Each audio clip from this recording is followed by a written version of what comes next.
Please welcome a great athlete and a great Canadian, Chantal Petitclerc.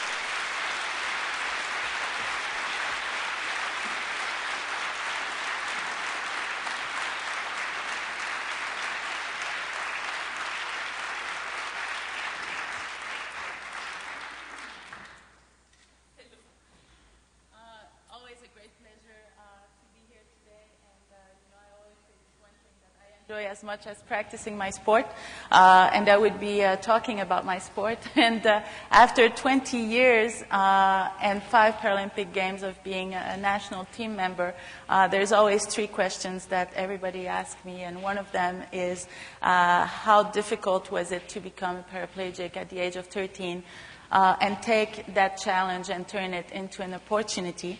The other question was how did you make it happen to win 5 gold medals in Athens and then again in Beijing 2008?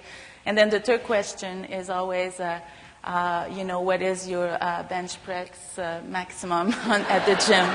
So the bench press, it's a bit personal, so I don't share that information.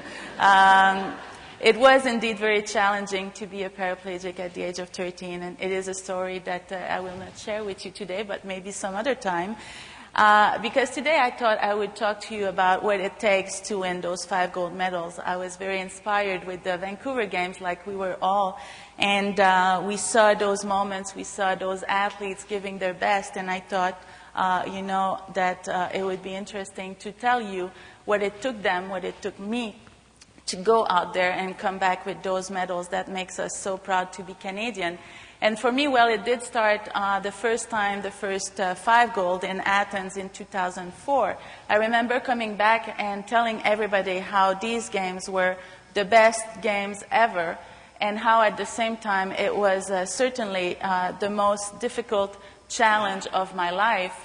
And here I am after 2008, almost 2 years now, and I can really tell you that Beijing really were the best games of my life, and how at the same time it certainly was the biggest challenge of my life, so sure. And it did, start very early. I knew that it was going to be the biggest challenge because everybody who knows me knows that I am very competitive. So when I decided in July before Beijing that I was going to enter those 5 events, the 100, 200, 400, 800, and 1500, everybody that knows me knew that what I meant was I want to go out there and win 5 gold medals.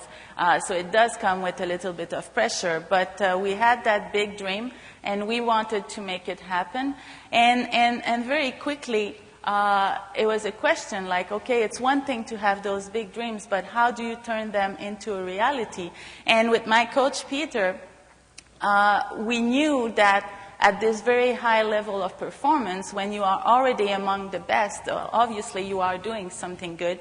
And also, obviously, every girl that is out there is as good as you are, has the same talent as you are. Everybody works and trains as much as I train, and all the girls want to win a gold medal. So what is going to make a difference? And very quickly we came to the conclusion that, again, at this very high level of performance, it's not necessarily one big move, one big change, one big decision that will make a difference, but we thought that the difference would happen in paying attention to the details every single day of our preparation. And that's what we set out to do. We tried to analyze every single aspect of my performance, of my preparation, and try to figure out how we could push it just a little bit, make it just a little bit better, again, just a little extra.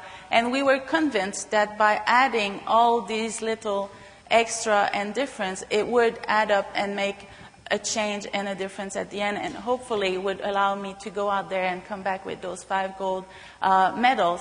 And what we did with my coach Peter and with my team is we looked at every single aspect of the performance. We worked very closely together, more than ever, very scientifically also with heart rate monitor, and trying to really see how far we could push it, how hard we could train without ever overtraining.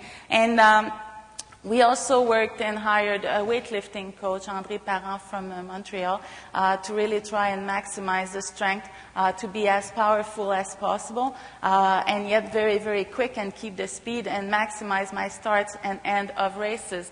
I also worked very hard with Chris Peterson in Florida from Top, and he is the guy that builds my racing chair. And the goal there was we wanted to have the lightest chair on the planet. We knew that the track in Beijing was a little soft. The rubber was a little soft, so you would sink in a little bit, and so it was very important to be as light as possible. A little bit like the ice rink in Vancouver, they were saying it was a little slow as well. And so we did 3 trials, 3 racing chairs in Florida, and after 3 times, we managed to lose 4 pounds on a 16-pound chair, which was really, really amazing.